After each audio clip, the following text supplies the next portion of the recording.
Kembali lagi bersama kami di Breaking News TV One pemirsa. Saya akan lanjutkan pertanyaan langsung ke Pak Daryadi. Ini artinya apakah sudah terlihat semakin hilalnya untuk regenerasi tunggal putra untuk regenerasi selanjutnya ini Pak? Ya memang di tunggal putra boleh dibilang hampir 5-6 tahun terakhir ini kita kan lebih mengandalkan pada sosok Ginting dan Jojo. Dua pemain inilah yang boleh dibilang malang melintang di tunggal putra ini. Sementara di bawahnya jujur saja kita belum ketemu pemain yang bisa mendekati dia.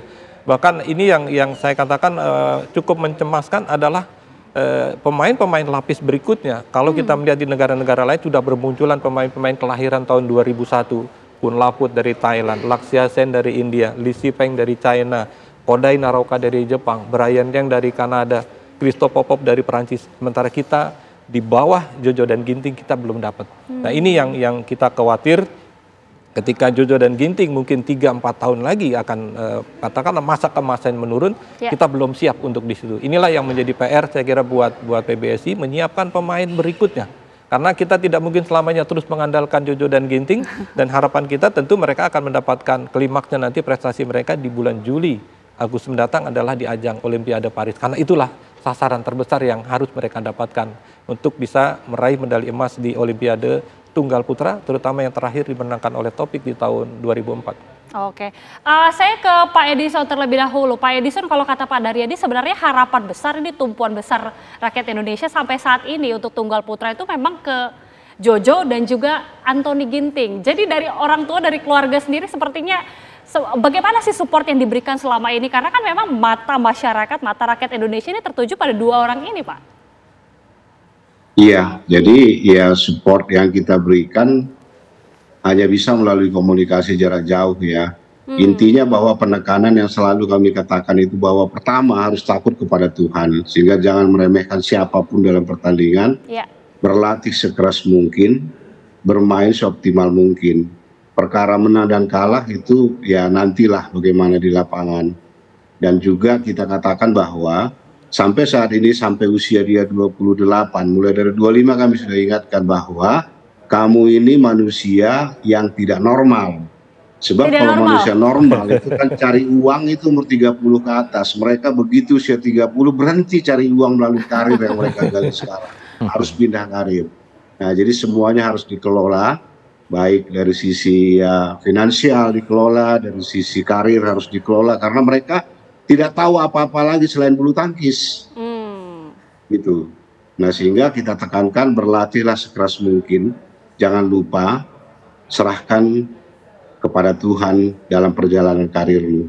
Oke, Pak Andre, kalau tadi kan Pak Edison mengatakan komunikasi ini dilakukan juga sebelum final. Kalau Jojo sendiri sempat ada komunikasi sebelum final, apa saja yang dikatakan dari Jojo sendiri, mungkin dari keluarga juga waktu itu seperti apa? Kalau sebelum final sih mungkin kita komunikasinya nggak seperti sebelum final ya, karena kita komunikasi, kita lawannya Ginting. Kita udah happy apapun hasilnya untuk Indonesia. Itu. Nah, yang sebelum itu tuh selalu justru sebelumnya itu yang kita harus sering komunikasi. Apa, komunikasi gini, artinya, Pak, bentar lagi main, ya kita bantu doa. Itu nomor satu, Papa Mama doa. Nah, tinggal apa? Lepas kamu main. Ingat, Tuhan sudah kasih yang terbaik, siapa yang juara sudah tahu. Tinggal kamu main sebaik-baiknya aja. Yang penting kan latihan kamu sudah sangat cukup bagus. Nah, tinggal hasilnya apa yang Pak Edison bilang, semua kita serahkan sama Tuhan. Pasti Tuhan akan kasih yang terbaik kalau kita bekerja dengan keras. Ini nanti yang ikut menjemput dari istrinya. Oh, dari istrinya. Istrinya Sania. Kalau kita lihat kan sejauh ini Pak Daryadi, Jojo ini khususnya ya, kita mungkin berbicara dari sisi kelebihan dan juga kekurangan baik dari Jojo maupun dari Ginting. Jojo ini kan kita lihat ya, seperti ini bisa dibilang spesialis untuk event-event besar ya, seperti Asian Games, kemudian juga All England ini. Bagaimana karakteristik kelebihan dan juga kekurangan dari masing-masing Jojo dan juga Anthony? Saya kira Anthony dan Jojo adalah dua pemain yang kalau saya melihat ini level permainan dia memang sudah level tinggi. Artinya memang sudah pemain yang siap bersaing dengan pemain-pemain dari luar negeri seperti Exelton ataupun si Yuki. Dia memang sudah kualitas bermainnya tidak meragukan lagi. Hanya memang seringkali adalah lebih pada persoalan mental ya. Jadi ketika ini yang terganggu, seringkali kalah dari pemain-pemain yang jauh di bawah dia. Ini yang perlu diwaspadai. Itulah kenapa menjelang Olimpiade ini kan dibentuk tim ad hoc, di mana di situ juga ada tim psikiater ada psikolog yang mendampingi mereka, meyakinkan mereka bahwa Anda mampu sesungguhnya gitu. Jadi bagaimana potensi yang mereka miliki dua pemain ini benar-benar bisa dikeluarkan saat bertanding. Jadi ketika mereka fokus, ketika mereka enjoy the game, dan itulah yang terjadi di All England kemarin. Kita lihat bagaimana Ginting ketika berhadapan dengan Viktor Axelsen, secara data 11 kali beruntun dia kalah. Tapi kejadian kemarin kan benar-benar di luar perkiraan, dia mampu akhirnya memutus rangkaian kekalahan yang terjadi melawan Viktor Axelsen. Dan inilah yang menjadi pembuka jalan sebetulnya, membuat persaingan antara akhirnya dua Indonesia ini bisa ketemu di final. Sementara Jojo pun demikian, dia perjalanannya pun bukan hal yang mudah, kalahkan Chou Tien-Sen. Kemudian juga dia kalahkan juga yang beruntung adalah ketika si Yuki mengalami cedera di set kedua sehingga tidak bisa melanjutkan pertandingan, dan ini yang membuat Jojo lebih fresh ketika berhadapan dengan Lakshya Sen sehingga membuat jalannya dia lebih mulus. Bagaimana akhirnya kedua pemain ini bertemu, karena memang dua-duanya memang punya kualitas kelebihan yang mereka miliki di pertandingan final kemarin mereka buktikan, dan ternyata Jojo yang akhirnya menjadi juara. Oke, Pak Edison, kalau kita lihat ya, mungkin ini yang paling objektif adalah keluarga sendiri. Mungkin menganalisa kalau kelebihan ini sudah banyak sekali diungkapkan langsung dari pengamat dan juga banyak analisa lainnya. Tapi kalau apa yang perlu ditingkatkan lagi dari Ginting khususnya, nanti Pak Andre juga boleh beri tanggapan. Ya, saya sependapat tadi dikatakan Pak Aryadi ya. Pak Daryadi. Sorry kalau salah. Nah, Pak Daryadi, bahwa memang dari sisi mental saya lihat yang perlu ditingkatkan. Kalau dari sisi teknik, menurut saya sih sudah ya cukup mumpuni ya. Tapi tadi dikatakan Pak Daryadi benar. Mengapa kok dia bisa dikalahkan oleh ranking yang di bawahnya? Dan kadang meledak seperti hebat sekali, kadang sepertinya kok nggak keluar permainannya gitu. Nah, jadi dengan tim ad hoc yang dibentuk sekarang, banyak harapan kami orang tua itu terjadi perubahan terhadap kekuatan mental mereka. Kalau dari keluarga cukup hampir semua keluarga sih komunikasi untuk membangkitkan semangatnya, tidak hanya di pertandingan tapi juga di dalam kehidupan pada umumnya. Oke. Gitu. Pernahkah mungkin dari Anthony sendiri ya mengalami ada semacam pergolakan begitu ya Pak Edison pada saat mungkin saat mengalami kekalahan, mungkin bisa bercerita pada saat itu naik turunnya dari Anthony? Iya, jadi sebenarnya mengalami kekalahan itu dia banyak belajar dari kekalahan. Jadi dari semua pertandingan yang dia pernah kalah, hanya satu kali dia betul-betul merasa kecewa, yaitu pada waktu perebutan untuk masuk final Olimpiade Tokyo. Karena pada waktu itu dia dikalahkan Chen Long yang di dalam anggapan saya pribadi dan juga dia bahwa dia akan bisa melewati Chen Long. Karena 5 kali pertandingan sebelumnya itu Chen Long kalah terus. Tapi di Olimpiade begitu yang dia dambakan betul bisa masuk final, nyatanya gagal pada waktu perebutan final. Hanya itu yang saya lihat dia sangat kecewa. Yang lainnya kita diskusi biasa bahwa kalah menang itu hal biasa, tetapi setiap kekalahan harus diambil apa yang bisa dipelajari untuk perbaikan.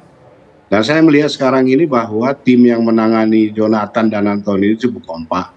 Jadi ya kita berterima kasih nih kepada Bang Aboy sama Kohari. Jadi kelihatannya Jonathan dan Anthony itu bermain lebih rileks kelihatannya dan sudah menemukan trik-trik tertentu untuk melawan pemain-pemain dengan tipe-tipe yang berbeda. Oke, kalau tadi Pak Edison mengatakan mungkin dari Anthony masih ada persoalan terkait mental begitu ya. Tadi sudah pernah bercerita ada pula momen ada. Jadi gini ya Gita, terakhir begitu mamanya meninggal itu sekian bulan itu kelihatannya dia nggak bisa bangkit. Berapa lama waktu itu? Nampaknya dia terpukul sekali. Jadi mamanya meninggal di Agustus dan saya melihat dia ya baru mungkin 1-2 bulan inilah mulai kelihatan wajahnya itu agak berbeda di pertandingan. Sangat terpukul. Oke.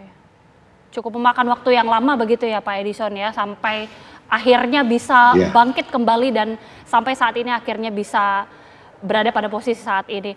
Sekarang saya ke Pak Andre. Kalau tadi Pak Edison sudah mengatakan ya bagaimana sepak terjang langsung dari mentalitas Anthony Ginting pada saat mengalami pasang surut. Kalau dari Jonathan atau mungkin dari catatan pelatih sendiri seperti apa, Jojo? Mungkin juga sama ya sama kayak Pak Edison, kembali ke mentalnya ya. Nah, cuman kan pada saat dia terpuruk, nah itulah peran keluarga kita harus isi di situ. Yaitu kita hibur, kita kasih masukan yang positif seperti gini. Kalau sudah kalah, udah coba kamu kalau lagi di rumah lupakan tuh masa-masa bulu tangkis kamu, coba kamu enjoy, kamu senang dulu. Nah, kadang dia anak itu terlalu fokus banyak ke bulu tangkis, jadi terlalu mungkin pikirannya sudah ada bulu tangkis mulu. Makanya sekali-sekali lah kamu bisa main kayak teman-teman. Dia kagak pernah tuh, dia maunya tetap kayaknya serius di situ mulu. Coba Jo, kamu jalan sama mama mau keluarga, dia enggak, dia maunya di rumah. Nah, mungkin sekarang sudah ada istrinya ya, mungkin ada kekosongan itu mudah-mudahan bisa diisi oleh istrinya. Mudah-mudahan bisa diisi oleh istrinya. Begitu dia ngeluh, mungkin sama istrinya lebih bisa lebih enjoy lagi. Nah, itulah yang kita harapkan ke depannya. Semoga Jonathan bisa lebih fokus agar bisa mentalnya bisa baik. Nah, terutama juga dalam menghadapi Olimpiade ini, Jonathan Ginting tuh memang perlu dikasih motivasi tinggi, terutama dalam kerjasama yang baik antara mungkin tim ad hoc atau yang kepengurusan di PBSI, bikin dia nyaman berdua. Ya. Bikin dalam mau menghadapi ini, jangan ada gonjang-ganjing. Kasihan juga mereka kan, sudah mau berbuat sesuatu, ada pikiran lain. Nah, itulah, semoga pikiran-pikiran itu terbuang, biar dia konsentrasinya buat Olimpiade. Harapan kita bersama tentunya karena masih ada target-target lainnya yang masih tentunya kita ingin tuju bersama. Kita akan jeda terlebih dahulu pemirsa, saat lagi kami akan kembali.